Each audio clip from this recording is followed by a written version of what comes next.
মায়াপুরের অনেক হাতির মাঝে রাজার যে হাতিটা তার আর সকল হাতির চেয়ে ভালো আর বড় আর দেখতে সুন্দর, সেইটির নাম ছিল পাটহস্তী। সেই হাতিতেই চড়ে রাজামশাই সব সময় চলাফেরা করতেন আর তাকে খুব ভালোবাসতেন। একদিন রাজার পাটহস্তী মরে গেল। রাজা অনেকক্ষণ ভারী দুঃখ করলেন। শেষে বললেন, এই কে আছিস, যা ওটাকে ফেলে দিয়ে আয়।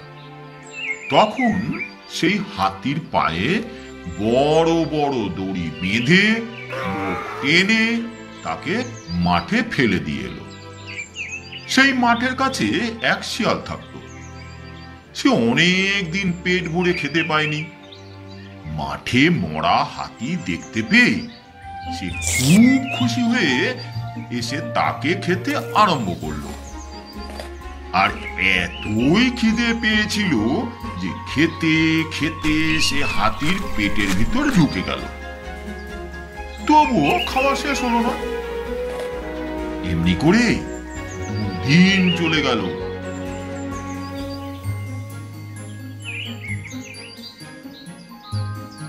তখনও সে হাতির পেটের ভিতরে বসে কেবল খাচ্ছে আর খাচ্ছে। ততদিনে রোদ লেগে চামড়া শুকিয়ে হাতির পেটের ফুটো ছোট হয়ে গেছে। আর শিয়ালও অনেক অনেক খেয়ে মোটা হয়ে গেছে। তখন তো তার ভারী মুশকিল। সে অনেক করেও হাতির পেটের ভিতর থেকে বেরোতে পারল না। এই মেরেছে, এ কি হলো রে আমার? আমি তো হাতির পেটের ভিতর আটকে গেলাম। উরি বাবা, এবার কি করে বের হব? এখন উপায় কি হবে?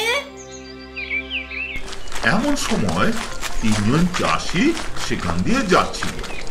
তাদের দেখতে পেয়ে শিয়ালের মাথায় এক ফন্দি এসে গেল। সে হাতির পেটের থেকে তাদের ডেকে বলল, ওহে ভাই সকল, তোমরা রাজার কাছে একটা খবর দিতে পারবে? আমার পেটে যদি 50 কলসি ঘি মাখানো হয় তবে আমি আবার উঠে দাঁড়াবো। চাষিরা তাতে ভারী আশ্চর্য হয়ে বলল, এই শোন শোন শোন, হাতি কি বলছে?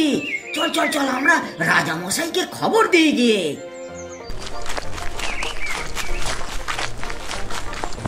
তারা তখনই রাজার কাছে ছুটে গিয়ে বললে, রাজা মশাই, আপনার সেই মরা হাতি বলছে যে তার পেটে 50 কলসি ঘি মাখালে সে আবার উঠে দাঁড়াবে। শিগগিরই 50 কলসি ঘি পাঠিয়ে দিন। আমার হাতি যদি বাঁচে 50 কলসি ঘি আর কত বড় একটা কথা। 1000 কলসি ঘি নিয়ে তার পেটে মাখাও। এই কে আছিস, ঘি নিয়ে যা। তখনই 1000 বুকে 1000 কলসি ঘি নিয়ে উপস্থিত করলো। 2000 লোক মিলে সেই ঘি হাতির পেটে মাখাতে লাগলো।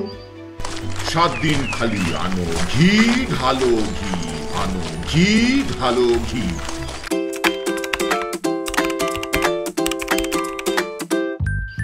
শিয়াল দেখলে পেটের ফুটোটাও ঢের বড় হয়েছে।